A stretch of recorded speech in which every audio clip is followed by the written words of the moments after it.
Welcome to Second Sunday, presented by the Cantor Art Center and the Anderson Collection at Stanford University. I'm so happy that you're able to join us for today's fun art-making activity and learn more about the art of Yinka Shonibare, featured in the upcoming show When Home Won't Let You Stay. Here's curator Maggie to tell us more. When Home Won't Let You Stay. The show is about migration, which means movement from one place to another. The show includes art by artists from over a dozen countries all over the world. Some of the art they make tells their own stories of moving from one place to another, and some of it is thinking about what their old homes were like and how they feel in their new homes. It can be a hard choice deciding to leave and go to a new place, but most of us have moved at least once in our lives, and if we haven't, our parents, grandparents, or great-grandparents did. Think about it. Have you always lived in the same apartment or house? Have you always lived in the same town, the same state? What about the same country? Ask the adults in your life, have they always lived in the same place? If not, where did they live before? I hope you've enjoyed hearing about the new show, When Home Won't Let You Stay, and thinking about home and movement in your own life. I can't wait to see you at the show in person when we reopen and you can visit the museum safely to see it. In the meantime, enjoy making your own art. Hello everyone, Diane here. This is a close-up photo of today's featured artwork. It is called The American Library. It is made of books that are covered with a colorful cloth called Dutch wax print. Can you see letters on the book spines? These are names printed in gold of first and second generation immigrants and African American descendants of the Great Migration. The artist, Yinka Shonibare, wants everyone to see these names and remember them as a part of American history. Now let's see and learn more about this exciting artwork. Yinka Shonibare's American Library will be included in the show When Home Won't Let You Stay. It will fill the museum's big lobby balcony with bookshelves. On the bookshelves are dozens and dozens of books decorated in colorful fabrics, some of them with names on them. Each of the books stands for the life story of a person. Some of them are immigrants. That means they or their parents moved to the United States from another country. Some of them are African Americans whose parents, grandparents, or great-grandparents moved from one place in the U.S. to another during the Great Migration. The Great Migration was a time when a lot of African Americans and their families moved from the southern states like Georgia and Alabama to states in the north and west like California. No matter where they moved from, the people represented by these books share one important thing in common. They made a big impact on American history. Are there people who have been important in your life? Maybe a teacher, a family member, a friend, or a neighbor whose story you would want to tell? What's their name? Shonibare wanted to highlight that each person made a different important contribution to this country. So he used different fabric patterns and the person's names to make each book stand out. This kind of patterned fabric is called Dutch wax print fabric. And did you know that these fabric patterns have names too? The patterns are often named for whatever they remind people of. You'll learn more about this kind of fabric and their names later. For now, think about it. Can you make a pattern that reminds you of the important person in your life? What shapes would you use? What colors? What would you name your pattern to connect it to your important person? This is my pattern. It has the shape of the Empire State Building in shades of blue and swoops of complementary shades of orange. I call it Retiring East. It was inspired by an important teacher and mentor in my life. Her name is Cecile, and I put her name on my book cover just like Shonibare did. Yinka Shonibare's practice encompasses the expansive hybridity of our globalized world. His sculptures and installations focus not on an idyllic representation of post-colonial multiculturalism, but on the ambiguities, fissures, and erasures that such narratives reinforce. The American Library consists of 6,000 volumes wrapped in vibrantly colored Dutch wax print fabric. Many are embossed with the names of first-generation and second-generation immigrants or their descendants or those affected by the Great Migration in the United States. All those named have made a mark on American culture. These individuals span race, gender, and class, recasting how ideas of otherness, citizenship, home, and nationalism acquire their complex meanings. Although the library is filled with migrants' names, it does not take into account indigenous peoples, ignoring the cultural contributions of the original inhabitants of North America.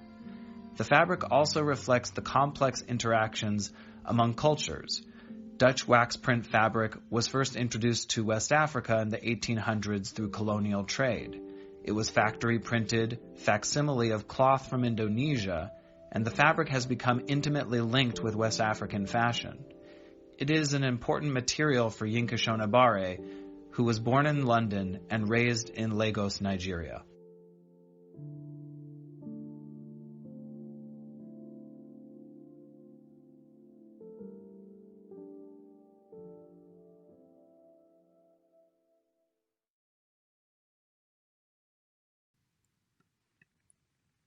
Today we will be looking closely at the Dutch wax print fabric that Yinka Shonibare used to make the American Library.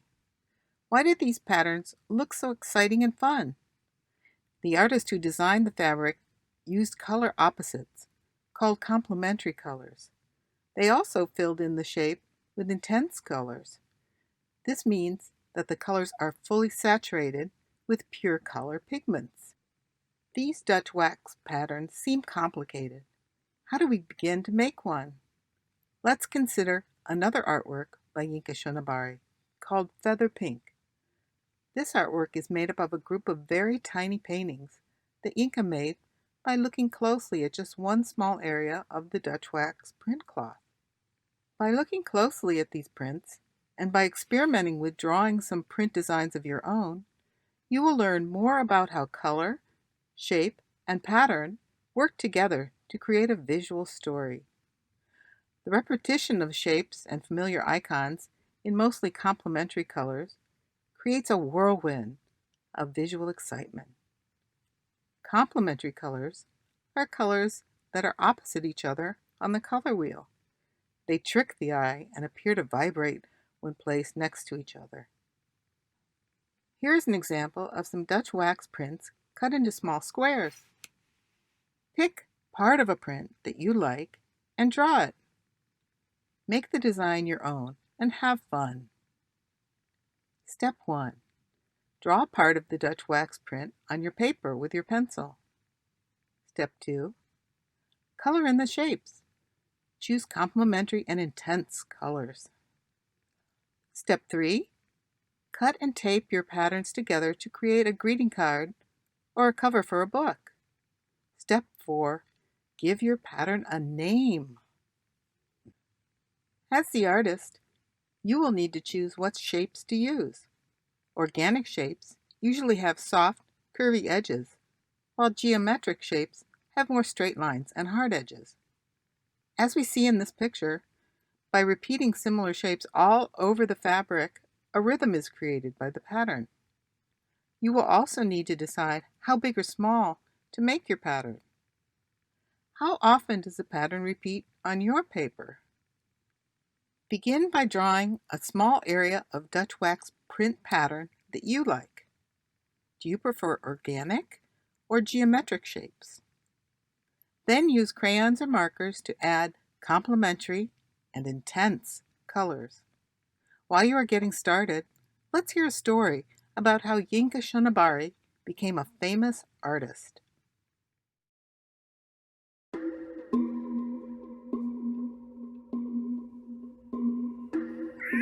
Yinka Shonibare was born in London.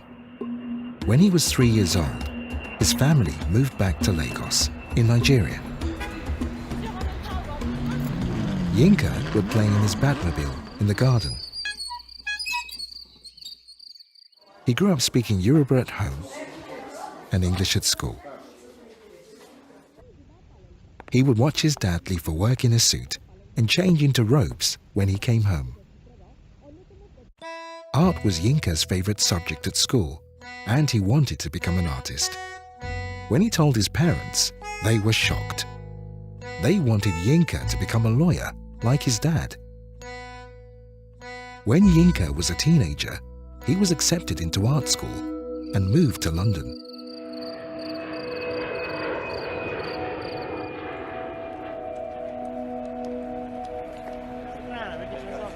He was so excited to get started, but just 3 weeks into the course, he contracted a virus in his spine. It left half his body permanently paralyzed. But Yinka was determined not to let his disability stop him, and he later went back to art school. One day in class, Yinka was making a work inspired by life in Russia when his teacher said to him, "But you're African. Why aren't you making African art?" Yinka was baffled. Why did he have to choose? And what did he mean by African art? He wanted his art to connect different cultures and reveal hidden histories. He felt he didn't have to be restricted by his own identity, and his art didn't have to be rooted in only one place. He could make a statement about being a citizen of the world. He would later say, "People always want to categorize things. I'm much more interested in this idea of a hybrid." Now, Yinka's art explores the relationship between Africa and Europe. He asks us to think twice about culture and history. His work includes painting, photography, dance, sculpture, and film, all celebrating many cultures all at once. Could you make an artwork that celebrates being a citizen of the world?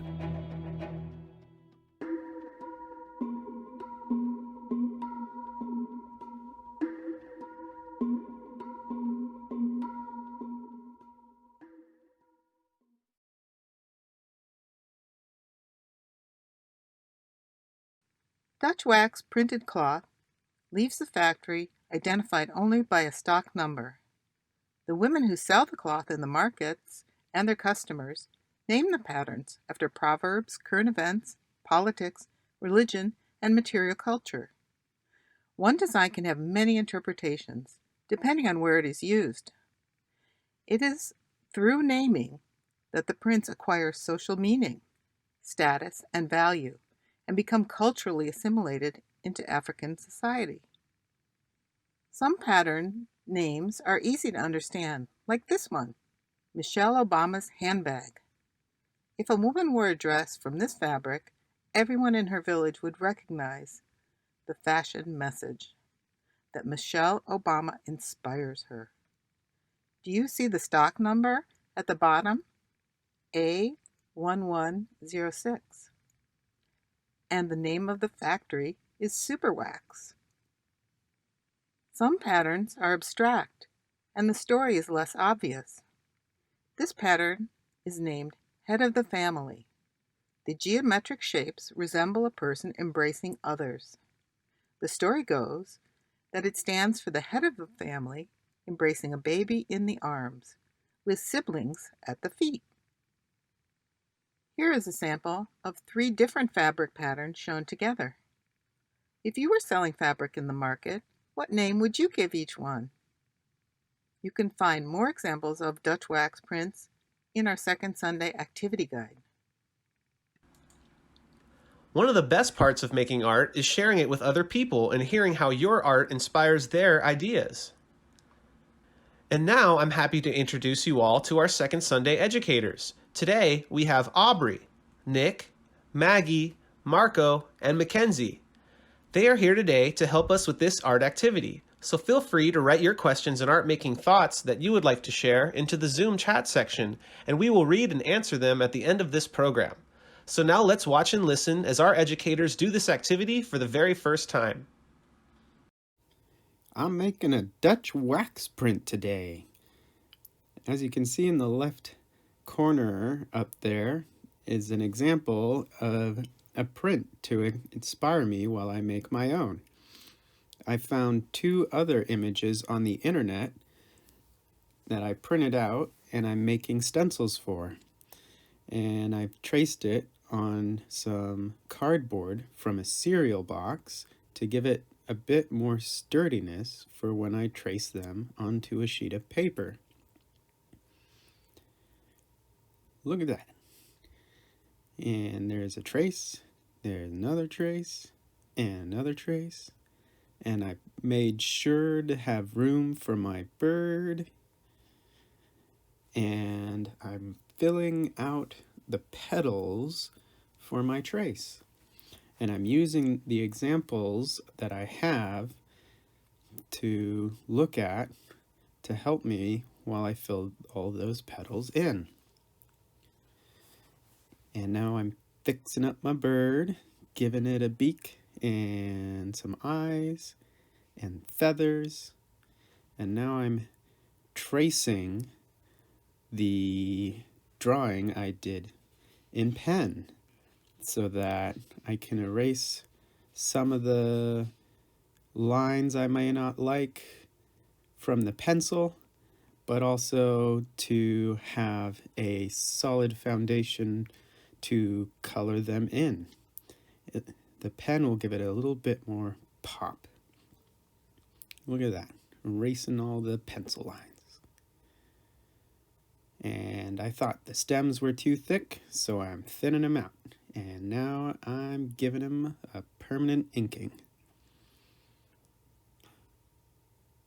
Look at that. Doop, doop, doop. Now we're going to add the textures and the colors.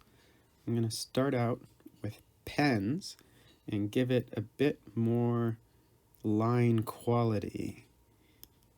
And I'm doing the outside petals or how should I say, the backs of the petals in one color, in a darker color, and I'm doing the inside of the petals in a lighter color. As you can see, the insides are going to be pinkish, and then the outside colors are going to be purpley red, because I like purple. Look at that. There's that purple. Now I'm doing the birds and giving them some feathers.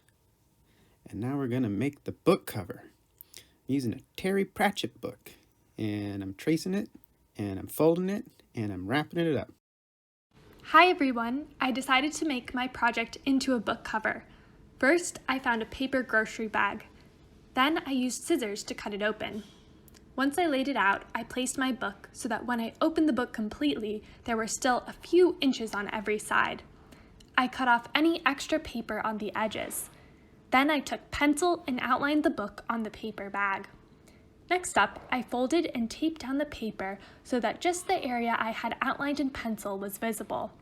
You can see me folding down the flaps of paper that will eventually go inside the edges. I then got my book and made sure I had measured the cover correctly. Since it was all good, I tucked the book inside the cover to see how it looked. There we go, and ta-da! Instant book cover. For the next portion of the project, I got to start decorating the book to look like a Dutch wax print. I was so inspired by the colors and shapes of Yinka Shonibare's work that I looked for an item I could trace to make a pattern similar to his. I found this fun holiday decoration that I could use. After placing it where I liked it on the book cover, I traced its outline in pencil. After I was done tracing, I started to color it in. You can use crayons, markers, or whatever you can find. I chose really vibrant colors and repeated them in different shapes.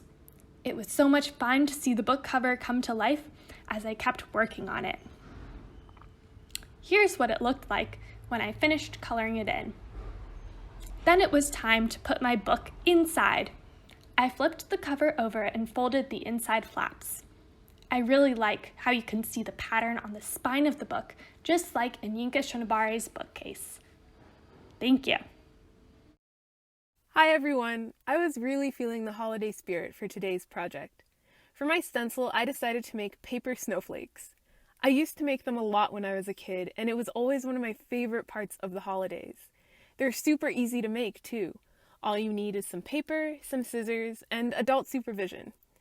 There are many different ways to make snowflakes, but I find that the easiest way is to fold it into a triangle shape and then cut around the edges.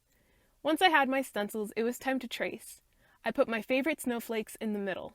Sadly, I didn't have enough space for my second snowflake, but I still wanted to include it.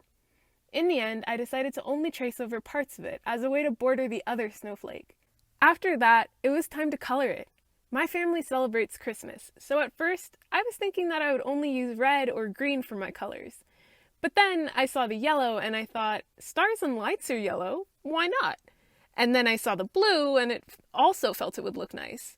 By the time I added purple and black, I knew that this was less about making it Christmas and more about just having fun coloring. You may have noticed that my project is pretty small for a book cover, and you're totally right.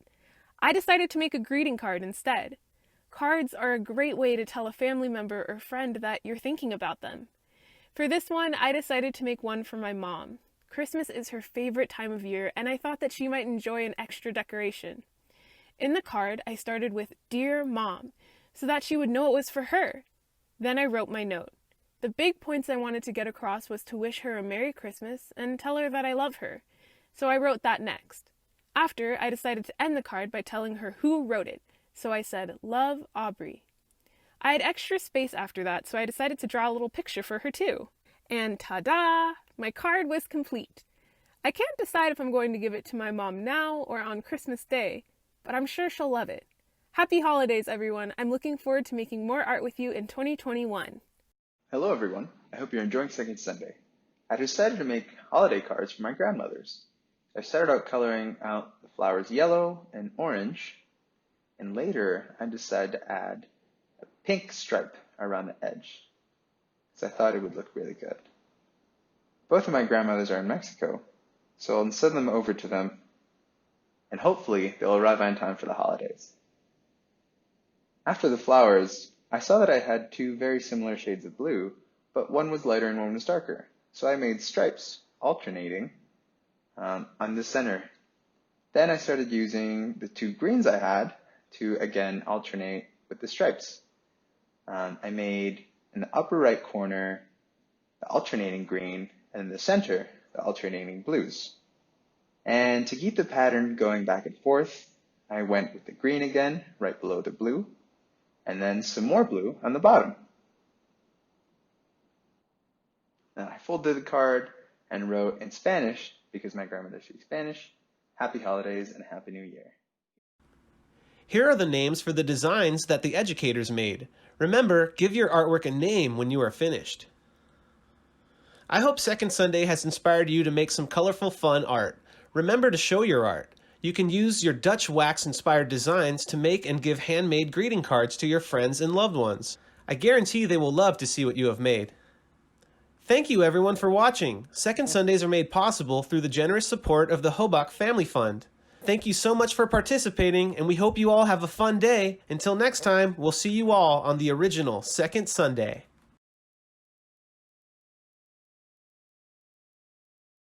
We will now transition to the live Q&A portion of our program. Please type your questions in the Zoom chat and our museum educators will answer them momentarily. Feel free to type your questions in now. All righty, let's get the questions going. So first question, is normal white paper strong enough for a book cover or should we use cardstock? It's a good question.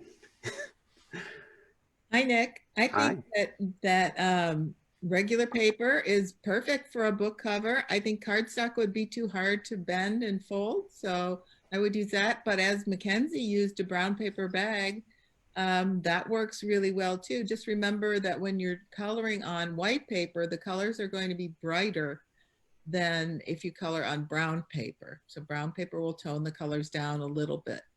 So that might be a difference in choosing white over brown paper. Awesome. Let's see. Oop, here's another question. Should we always trace our piece and erase before we color it? I think the way you draw is up to you. Nick is an experienced artist, so he has lots of tips he can share with us. So that's just one way of drawing. You can draw whatever way is comfortable for you. And remember, color and shape are what we're focusing on today and to create a pattern. So experiment, use what's best, but also be open to trying new techniques that the educators share. Nick, I see there's a question from Maggie. Do you want to read that one? From Maggie. Oh, she says hi. Yeah, she just says hi. Hi, everyone. She's here. She's here to answer some questions too. So if you have questions for Maggie, she's ready to answer. Yeah.